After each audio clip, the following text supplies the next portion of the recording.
नमस्कार दोस्तों, आज हम थेल्स थ्योरम को एक ऐसे अंदाज में आप देखेंगे कि शायद ही आपने कभी इस मेथड को देखा होगा। ठीक है ना। आइए हम सबसे पहले जानते हैं कि थेल्स थ्योरम होता क्या है। थेल्स एक मैथमेटिशियन थे जिन्होंने क्या कहा कि यदि किसी त्रिभुज में एक भुजा के समांतर यदि एक रेखा खींच दी जाए, यानी कि ये एक त्रिभुज है, इस त्रिभुज में एक भुजा के समांतर यानी कि BC के समांतर यदि एक रेखा खींच दी जाए तो ये जो समांतर रेखा है इन दो भुजाओं, बचे हुए दोनों भुजाओं को समान अनुपात में विभाजित करती है। आइए जानते हैं कि उन्होंने मैथमेटिकली क्या कहा।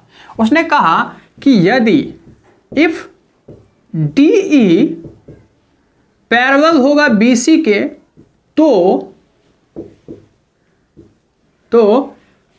AD अपॉन DB बराबर होगा AE अपॉन EC। आइए इस थ्योरम को हम एक नए अंदाज में प्रूफ करेंगे। ठीक है ना। आइए जानते हैं उस नए अंदाज और नए कंसेप्ट के बारे में।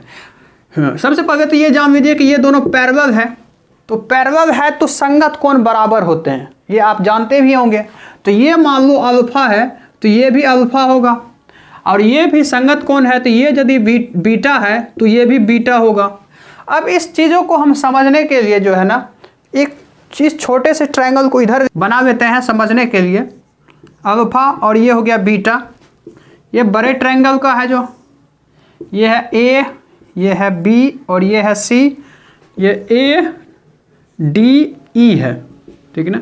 ये अल्फा है, ये बीटा है। ठीक है ना। अब हम नया अंदाज क्या पेश करने जा रहे हैं कि इसमें जो है ना हम साइन रूल अप्लाई करेंगे। साइन रूल सबसे पहले बड़े ट्रायंगल में साइन रूल अप्लाई करते हैं। बड़े ट्रायंगल में साइन रूल अप्लाई करेंगे तो क्या होगा, sine alpha upon sine beta.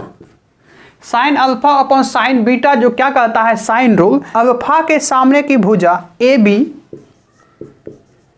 और बीटा के सामने की भुजा AC। ठीक, ये हमारा इक्वेशन 1 बन गया।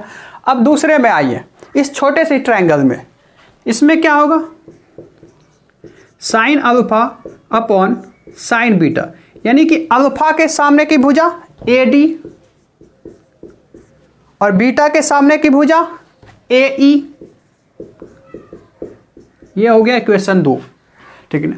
अब देखिए फ्रॉम इक्वेशन 1 और 2 से कुछ आपको नजर आ रहा होगा, बिल्कुल ही यदि आप ध्यान से देखे होंगे तो दोनों साइड क्या है, sine alpha upon sine beta, sine alpha upon sine beta.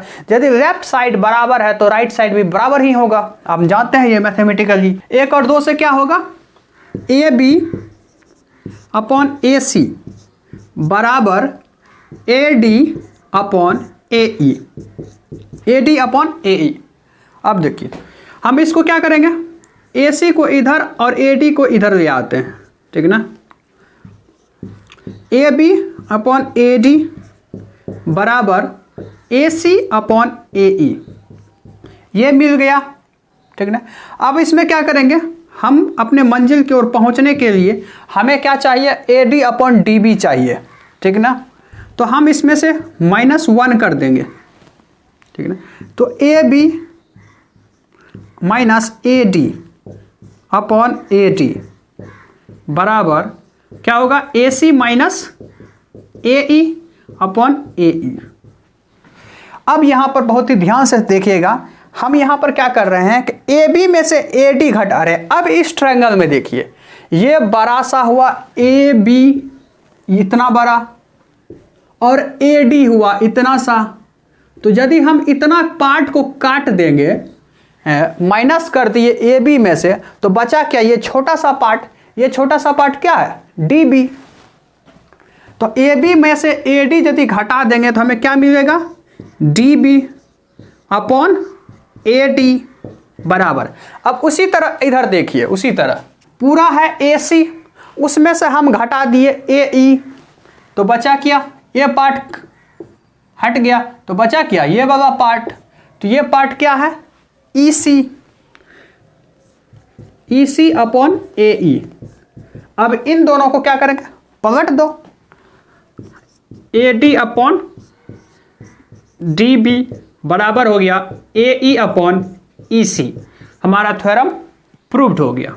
तो गाइस क्या आपको ये कंसेप्ट पता था, ये मेथड पता था? यदि था तो आप कमेंट सेक्शन में ज़रूर बताएं, और पसंद आया है तो शेयर, सब्सक्राइब और लाइक करें। मिलते हैं अगले वीडियो में।